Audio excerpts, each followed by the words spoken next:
A gente está falando, né, de formação de líderes e tal, mas eu entendo que esse treinamento seja numa escala um pouco menor, porque muitas pessoas não vão ter essa oportunidade de pregar para grandes multidões, mas essa fragilidade da fé mesmo, eu entendo que é por falta dessa busca, desse entendimento da palavra. Você percebe que hoje muitos cristãos que vão lá assistir só, né, os cultos, muitas vezes na hora da batalha, elas não têm a força para resistir justamente porque não estão praticando a lição de casa.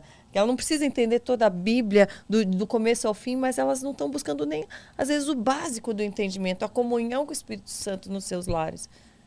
Isso acontece e o líder ele tem que saber respeitar esses processos.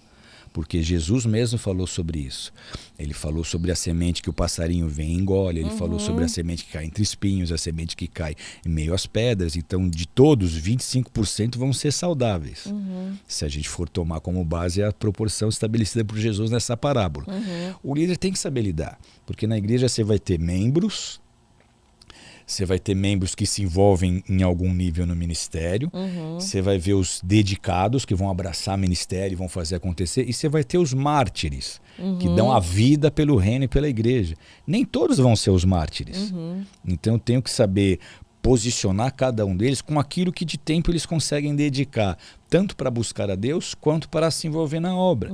E se eu botar sobre eles um fardo maior do que eles podem carregar, eles vão espanar.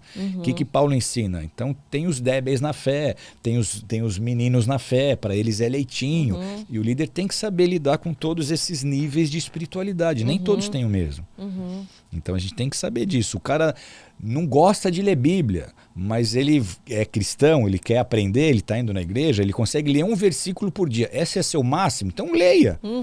Porque tem gente que vai para o céu voando, tem gente que vai na garupa da bicicleta, um você vai dando bica, outro você vai levar pelo cabelo, e a gente tem que estar pronto para isso. Às vezes é frustrante, mas é a realidade da igreja de hoje e de sempre.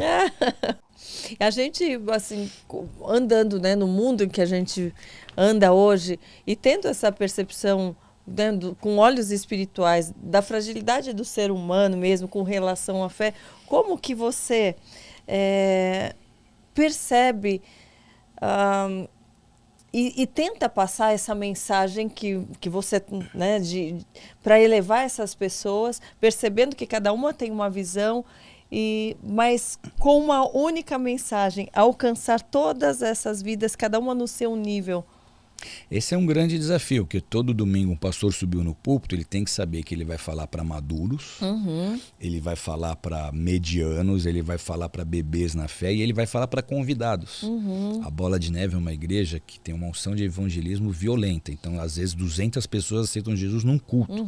Então quando eu vou subir no púlpito eu tenho que saber, eu vou falar um assunto aqui que vai ter um monte de gente que chegou hoje. Sim, e o porque que Paulo eu mesma fala? percebo Quem é o mais importante? É o que chegou agora, é o que ainda precisa crer. Sim, que às vezes a gente vai e que já tem um entendimento um pouquinho maior da palavra e fala, poxa, é aqueles que nem sabem, por exemplo, a necessidade e o porquê de se batizar, não sabem nem o beabá, e, né, eu fico preocupada com essas, falando, elas precisam saber do beabá também. Então a gente na igreja tem esse cuidado, eu passo isso para os pastores, você tem que saber que você tem que dosar você tem que dosar a refeição que você vai oferecer. Então tem que ser uma comidinha que os mais velhos vão comer e vão falar, me alimentei. Sim, é e os desafiador, bebezinhos vão participar e vão falar, não entendi tudo, mas gostei, quero andar com Jesus. Sim. Então você tem que ter esse jogo de cintura e essa habilidade que na verdade é sobrenatural, né? Se deixar ser conduzido pelo Espírito Santo para falar com todos os presentes ali.